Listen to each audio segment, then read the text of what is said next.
America और Israel दोनों मिलकर ईरान पर लगातार हमले कर रहे हैं। एक के बाद एक गहरे जख्म ईरान को दिया जा रहा है, लेकिन ईरान है कि झुकने को तैयार नहीं है, अब भी तन कर खड़ा है।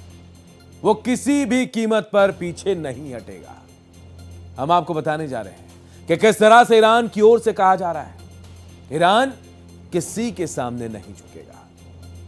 ट्रंप जहां ईरान को धमकी दे रहे हैं, तो ईरान के राष्ट्रपति पेजेश्कियान ने ट्रंप को खुला चैलेंज दे दिया है। लेकिन इसी बीच हम आपको बताएंगे कि किस तरह से युद्ध की भयावहता को देखते हुए ट्रंप के एक बड़े अधिकारी ने अपने पद से इस्तीफा दे दिया। हम हर एंगल से एनालिसिस आपको करके बताएंगे। राष्ट्रपति ट्रंप को बड़ा झटका लगा है। जी हां, पहले आपको यही बता रहे हैं कि ईरान से अमेरिका की जंग के बीच राष्ट्रपति ट्रंप को भी तगड़ा झटका लगा है। ईरान के साथ जंग में जाने की उनकी पॉलिसी पर सवाल उठाते हुए अमेरिका के काउंटर टेररिज्म सेंटर के डायरेक्टर जो कैंट ने अपने पद से इस्तीफा दे दिया। अपना इस्तीफा देते हुए जो कैंट ने कहा, मैं अपनी अंतरात्मा की आवाज पर ईरान में चल रहे युद्ध का समर्थन नहीं कर सकता। ईरान से हमारे देश को कोई तत्काल खतरा नहीं था और यह साफ है कि हमने यह युद्ध इजराइल और उसकी शक्तिशाली अमेरिकी लॉबी के दबाव में शुरू किया।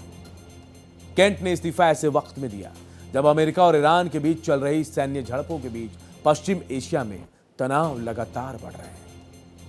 आपको बता दें कि काउंटर टेररिज्म सेंटर के डायरेक्टर के तौर पर जो कैंट अमेरिका के एक अहम खुफिया एजेंसी को लीड कर रहे थे। जो कैंट का काम देश के लिए आतंकवादी खतरों की पहचान कर उसका एनालिसिस करना था, और अब यही अधिकारी कह रहा है कि फिलहाल ईरान अमेरिका के लिए कोई खतरा पैदा नहीं कर रहा था और अब तो पद भी छोड़ दिया है। जाहिर सी बात है, यह ट्रंप के लिए बड़ा झटका है।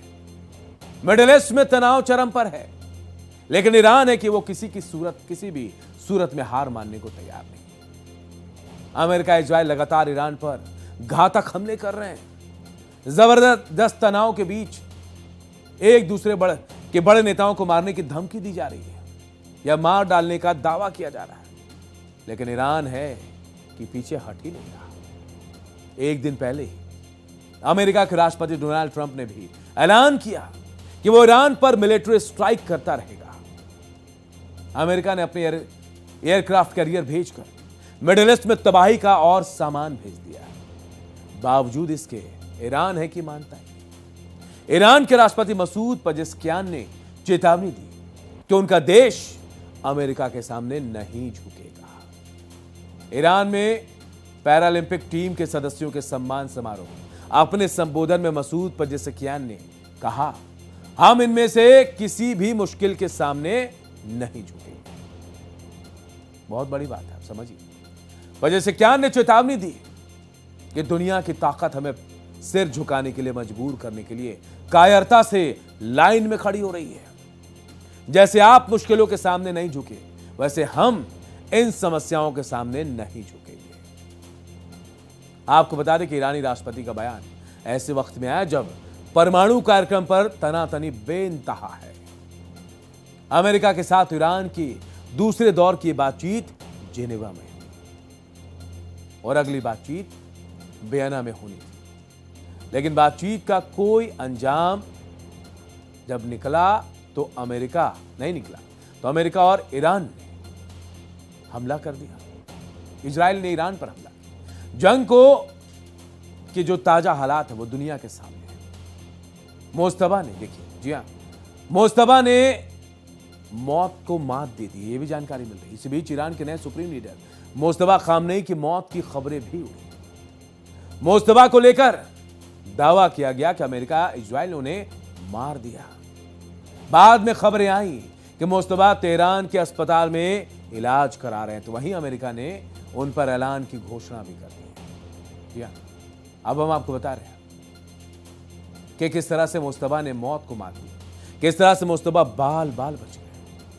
बताया जा रहा है कि जब इजरायली मिसाइलें उनके ठिकाने पर गिरी तो चंद सेकंड पहले ही वो वहां से निकल चुके थे, लेकिन उनके पिता अली खामनेई और ईरान के दर्जनों बड़े अधिकारी और रिश्तेदार मारे गए।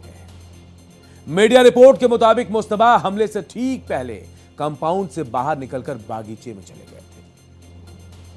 मोस्तफा बाद में लौटने वाले भी थे, लेकिन तब तक हमला हो चुका था और वो अपने पिता अली खामनेई समेत कई बड़े अधिकारियों और नेताओं को खो चुके थे। हमले के बाद मोस्तफा खामनेई सार्वजनिक रूप से कभी नहीं दिखे। उन्हें महज एक मैसेज जारी किया उन्होंने, जिसमें शहीदों के खून का बदला लेने की उन्होंने कसम खाई। इससे अटकलें लग रही थी कि वो घायल हैं या उनकी हालत गंभीर है। अमेरिकी राष्ट्रपति डोनाल्ड ट्रंप ने कहा, अमेरिकी अधिकारी भी मोस्तफा की हालत को लेकर संदेह में है। ट्रंप ने व्हाइट हाउस में पत्रकारों से कहा कि कई लोग कह रहे हैं कि कुछ लोग कह रहे हैं कि वो मर चुके हैं और हमने उन्हें बिल्कुल भी नहीं देखा। हमें नहीं पता कि वो जिंदा है या मर गए। वहीं जिस तरह से मोस्तफा हमले से बच निकले, उससे ईरान के सुप्रीम लीडर का ताज सुरक्षित है। मोस्तफा इस पूरी जंग में ईरान को नेतृत्व दे रहे हैं। जब से उन्होंने कमान संभाली है, उनकी नियुक्ति के बाद ईरान ने सबसे पहली मिसाइल इजराइल पर दागी और इसे लेकर ईरान की रिवॉल्यूशनरी गार्ड ने यानी IRGC ने कहा कि अयातुल्लाह सैयद मुस्तफा खामनेई की अगुवाई में मिसाइलों से हमला किया जा रहा है। तो वहीं अमेरिकी राष्ट्रपति डोनाल्ड ट्रंप और इजरायली प्रधानमंत्री बेंजामिन नेतन्याहू ने लगातार कड़ी चेतावनी दी। उनकी नाराजगी इस बात को लेकर है कि बिना उनकी अनुमति के भला ईरान अपना सुप्रीम लीडर कैसे चुन सकता है। दोनों नेताओं ने धमकी दी कि ईरान सर्वोच्च नेता को निशाना ईरान के बनाया जाएगा और उसका भी सफाया कर दिया जाएगा। वह ईरान ने इन धमकियों को खारिज करते हुए इसे अपना आंतरिक मामला बताया और अपनी संप्रभुता की रक्षा का दावा किया। अब देखना होगा इन धमकियों के बीच मुस्तफा कितने दिनों तक ईरान पर शासन कर पाते हैं।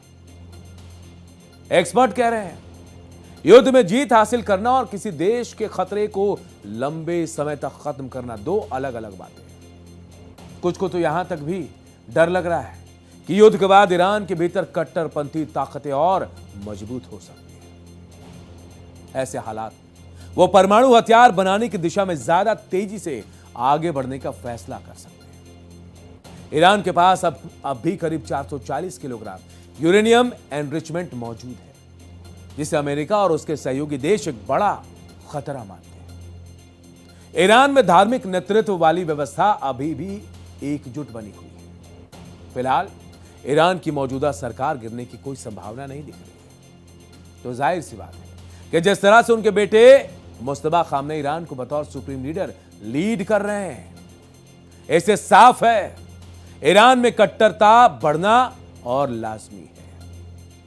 अमेरिकी खुफिया रिपोर्ट के मुताबिक खामनेई और IRGC के अफसरों की मौत के बाद बना इंटरनल लीडरशिप सिस्टम अभी भी देश को कंट्रोल कर रहा है। एक्सपर्ट भी मानते हैं कि ईरान के अंदर फिलहाल ऐसी कोई ताकत नहीं है जो सरकार के पास बची हुई शक्ति को चुनौती दे सके। ईरान भले ही अपने पड़ोसी देशों के खिलाफ पूरी ताकत इस्तेमाल ना कर पाए, लेकिन देश के अंदर वो अभी भी पूरी तरह से कंट्रोल बनाए हुए है। जिस तरह से ट्रंप ने ईरान के साथ जंग छेड़ा, तेल को लेकर मारामारी होने लगी, उससे ट्रंप बैकफुट पर नजर आ रहे हैं। इस जंग में ट्रंप अब अकेले यानी अलग थलग हो गए हैं। जाहिर सी बात है जिस मकसद से ट्रंप ने जंग का ऐलान किया, वो मकसद फिलहाल पूरा होता तो दिख ही नहीं रहा है।